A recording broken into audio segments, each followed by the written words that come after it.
तो फिलहाल तस्वीरें आपके सामने है। बीजेपी राष्ट्रीय कार्यकारिणी की बैठक जो है उसकी शुरुआत 124 सदस्य इसमें उपस्थित, प्रधानमंत्री, राष्ट्रीय अध्यक्ष, केंद्रीय मंत्री, राज्यसभा में पार्टी के नेता और कार्य समिति के तमाम जो मेंबर्स हैं इस अहम बैठक का हिस्सा हैं। तस्वीरें आपके सामने, जब दिए को प्रज्वलित करके दीप जलाकर प्रधानमंत्री नरेंद्र मोदी ने कार्यकारिणी की बैठक की शुरुआत की। बैठक शुरू हो चुकी है। इसकी शुरुआत जेपी नड्डा, बीजेपी के राष्ट्रीय अध्यक्ष, उनके संबोधन के साथ, और समापन दोपहर 3 बजे जब प्रधानमंत्री नरेंद्र मोदी संबोधन करेंगे। तो 124 सदस्य उपस्थित एनडीएमसी के कन्वेंशन सेंटर में। तो राज्यसभा में पार्टी के नेता पीयूष गोयल, पार्टी के तमाम वरिष्ठ नेता, राष्ट्रीय अध्यक्ष, सभी केंद्रीय मंत्री, प्रधानमंत्री, सभी इस अहम बैठक का हिस्सा। तस्वीरें आपके सामने उस वक्त की हैं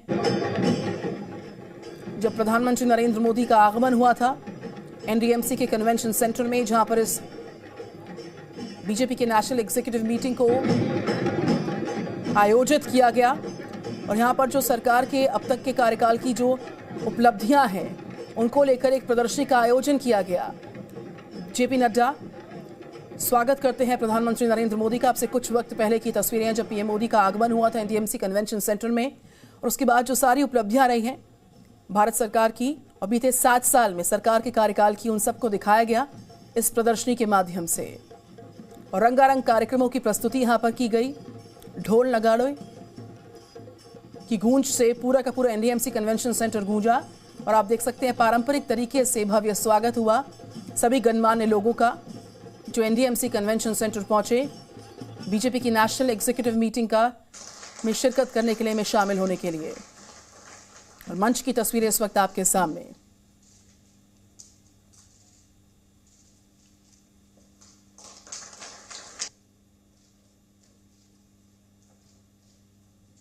पार्टी के पूर्व राष्ट्रीय अध्यक्ष, केंद्रीय मंत्री, माननीय वित्त राज्य समिति के सदस्य हैं, वह 124 लोगों को बुलाया गया है और अन्य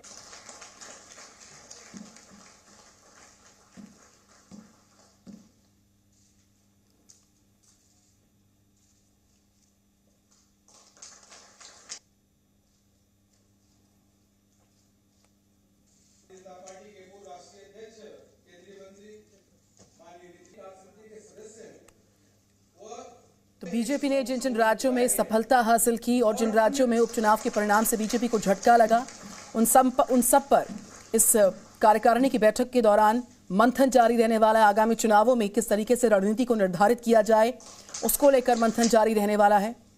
रविंद्र कुमार हमारे साथ हैं। रविंद्र कुमार, हम देख पा रहे हैं मंच पर तमाम गणमान्य लोग पहुंच चुके हैं, और जिस तरीके से भारत सरकार ने जिस तरीके से 7 साल का कार्यकाल अपना अब तक जो पूरा किया है उसकी उपलब्धियों को लेकर प्रदर्शनी का आयोजन किया गया।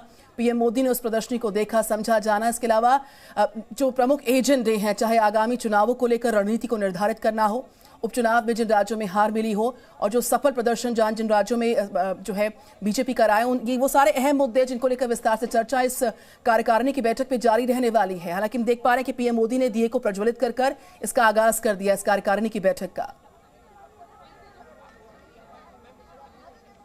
बिल्कुल, देखिए कार्यकारिणी की बैठक की शुरुआत हो गई है, और जो हमें जानकारी मिल रही है कि बीजेपी के अध्यक्ष जेपी नड्डा का अध्यक्षीय भाषण भी शुरू हो गया है। और पूरे कार्यकारिणी के जो 300 से ज़्यादा सदस्य हैं, चाहे 125 यहाँ फिजिकल तौर पर जो मौजूद हैं, बाकी जो वर्चुअल पर है, उन सबको वो संबोधित कर रहे हैं। और ये संबोधन काफ़ी अहम होगा प्रधानमंत्री नरेंद्र मोदी के आज जो समापन भाषण होगा उससे पहले।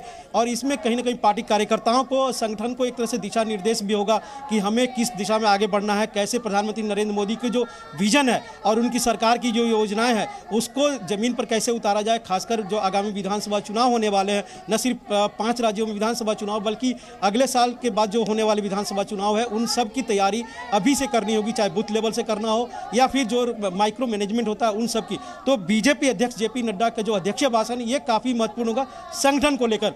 लेकिन जो अध्यक्षीय भाषण, जो समापन भाषण होगा, मार्गदर्शन भाषण जिसको बोलते हैं बीजेपी के लैंग्वेज में, वो प्रधानमंत्री नरेंद्र नरेंद्र मोदी का वो चुनाव को लेकर भी होगा, उनकी सरकार की जो विजन है उसको लेकर भी होगा, और कहीं ना कहीं अपने कार्यकर्ताओं का एक उत्साह भी बढ़ाएंगे। हालांकि जो आपने देखा कि हिमाचल प्रदेश और राजस्थान में जिस तरह से बुरी तरह से हार हुई है बीजेपी की, उससे काफ़ी मनोबल केंद्रीय स्तर पर भी गिरा हुआ है, और उसको कहीं ना कहीं बूस्टअप करने की कोशिश करेंगे। प्रधानमंत्री ये जरूर कहेगा कि एक दो हार से कोई फर्क नहीं पड़ता, हमें और बड़ी जीत के लिए अभी से लग जानी चाहिए। और ये संदेश होगा राजस्थान और हिमाचल प्रदेश के कार्यकर्ताओं के लिए भी खास तौर पर, क्योंकि यहाँ वसुंधरा राजे सिंधिया भी हैं और जयराम ठाकुर भी वर्चुअल तरीके पर जुड़े रहेंगे। तो ये काफ़ी अहम बैठक है आने वाले विधानसभा चुनाव को देकर। और कोरोना काल में जो 2 साल का जो समय बीजेपी ने सेवाई संगठन के तौर पर लगाया है, उसका भी अवलोकन इस कार्यकारिणी की बैठक में किया जाएगा। एक बात और बता दें कि यहाँ पर प्रधानमंत्री जब आए थे तो आपने पूरा तस्वीर हमारे दर्शकों को दिखाया था, और वो प्रधानमंत्री जब यहाँ से गए तो जाहिर सी बात है उन्होंने उस कल्चर को छोड़ा जो प्रधानमंत्री के प्रोटोकॉल को लेकर था। उसकी जगह पर उन्होंने आम जो कार्यकर्ता, जो संगठन के और कार्यकारिणी के जो सदस्य जिस तरह से इस बैठक में भाग ले रहे हैं, उसी तरह अंदाज में, उसी तेवर में वो गए हैं बैठक में भाग लेने के लिए। और आपने तस्वीर भी दिखाई है कि किस तरह से तस्वीर उन्होंने दीप प्रज्वलित कर इस कार्यकारिणी का शुभारंभ किया है। और एक बात और खास बता दूं निधि कि इस कार्यकारिणी के जो सबसे वरिष्ठ सदस्य हैं, लाल कृष्ण आडवाणी पूर्व प्रधानमंत्री और मुरली मनोहर जोशी, ये दोनों भी वर्चुअल तरीके से जुड़े हुए हैं। वो यहाँ पर खुद मौजूद नहीं है, लेकिन अपने अपने घरों से वर्चुअल तरीके से इस कार्यकारिणी की बैठक से जुड़े हैं। और आपने पहले की काफ़ी तस्वीरें देखी होंगी कि जब भी कार्यकारिणी या परिषद की बैठक होती थी, 3-3 दिन की बैठक होती, हम लोगों ने खुद देखा है। ये दोनों सदस्य सुबह से लेकर जब तक समापन नहीं होता था 3 दिन तक लगातार बैठे रहते थे कार्यकर्ताओं के साथ, कार्यकर्ताओं के बीच में। और आज भी इतने उम्र होने के बावजूद बतौर कार्यकारिणी सदस्य लाल कृष्ण आडवाणी और मुरली मनोहर जोशी दोनों वर्चुअल तरीके से इस कार्यकारिणी से जुड़ गए हैं। बिल्कुल, तमाम गणमान्य लोग वहां पर पहुंचे हुए हैं, कुछ वर्चुअली कनेक्टेड है। जिस तरीके से आप जिक्र कर रहे हैं, तमाम वरिष्ठ नेता, लाल कृष्ण आडवाणी का आपने जिक्र किया, डॉक्टर मुरली मनोहर जोशी का आपने जिक्र किया, और इस बीच जो आगामी चुनाव हैं उसको लेकर रणनीति को बनाना, और जिन उपचुनावों में बीजेपी को हार हासिल हुई है, जो आघात पहुंचा था, उसकी तमाम वजहों को खंगालना, उसको लेकर मनन और चिंतन करना, ये इस प्रमुख एजेंडों में शुमार रहने वाला है। 2 बड़ी तस्वीरें आपके सामने, जब केंद्रीय गृह मंत्री अमित शाह पहुंचे थे, उसके बाद जब प्रधानमंत्री नरेंद्र मोदी पहुंचते हैं, किस तरीके से स्वागत किया जाता है, और तमाम जो लोग वहां पर पहुंचे हैं। इस बीच दोपहर 3 बजे तक जो है ये बैठक, जो है जो मंथन है इस कार्यकारिणी की बैठक के द्वारा, वो जारी रहने वाला है। शुरुआत इसकी हो चुकी है, एक दिए को प्रज्वलित कर पीएम मोदी ने इसका आगाज किया है कार्यकारिणी की इस बैठक का, और उसी के साथ जो बीजेपी के राष्ट्रीय अध्यक्ष हैं उनका संबोधन शुरू हो चुका है। और जब समापन होगा कार्यकारिणी की बैठक का, तो प्रधानमंत्री नरेंद्र मोदी के संबोधन पर सभी की निगाहें टिकी रहेंगी। फिलहाल 2 बड़ी तस्वीरें आपके सामने, और हमारे साथ रविंद्र लगातार है। रविंद्र, जिन अहम मुद्दों का, जिन अहम एजेंडों का हम जिक्र कर रहे हैं, उससे इतर यहाँ पर जो भारत सरकार की उपलब्धियां रही हैं बीते 7 साल में, उसकी शानदार प्रदर्शनी का आयोजन हम देख पा रहे थे, जिसमें चाहे कोविड प्रबंधन की बात हो, इसके अलावा बहुत सारे अहम मुद्दे हैं जिसको शोकेस किया गया आयोजन स्थल पर, एनडीएमसी कन्वेंशन सेंटर में, जिसकी झलक इस मंच से पूरी दुनिया ने भी देखी है, जो भारत सरकार की सारी सफल उपलब्धियां रही हैं। बिल्कुल, आप देखिए कि शुरुआत से चाहे वो स्वच्छता अभियान हो, जनधन योजना हो, उज्ज्वला योजना हो, या फिर कोरोना काल हो, जिस तरह से 100 करोड़ से ज़्यादा टीके लगे, इन सब का प्रदर्शनी यहाँ पर लगा। और निधि, एक छोटी सी अब एक मुलाकात आपको कराते हैं। ये छठ व्रत के रूप में, क्योंकि उत्तर भारत का काफ़ी प्रसिद्ध पर्व माना जाता है, और प्रधानमंत्री जब यहाँ से गए थे, इन जो छठ व्रती के रूप में बीजेपी कार्यकर्ता यहाँ जो हैं, उनसे उन्होंने बात भी की थी। क्या प्रधानमंत्री ने आप लोग से कहा? छठ पूजा का हमें बहुत बहुत बधाई दिए, बोले बहन छठ पूजा का बहुत बहुत बधाई हो। हम भी छठी मैया से अपने पीएम मोदी के लिए दीर्घायु विश्व गुरु की प्रार्थना करते हैं कि छठी मैया ऐसे ही उनको बना के रखे, और हमारे प्रधानमंत्री ऐसे ही काम करते रहे। हम लोगों को प्रेरणा उन्हीं से मिलती है, हम लोग उन्हीं को देख करके काम करते हैं। क्या छठ के लिए आप लोग कुछ प्रधानमंत्री के तौर पर कुछ गाएं? हाँ जी, गाना गाएंगे, अभी गा देंगे। हाँ गा रहे हैं।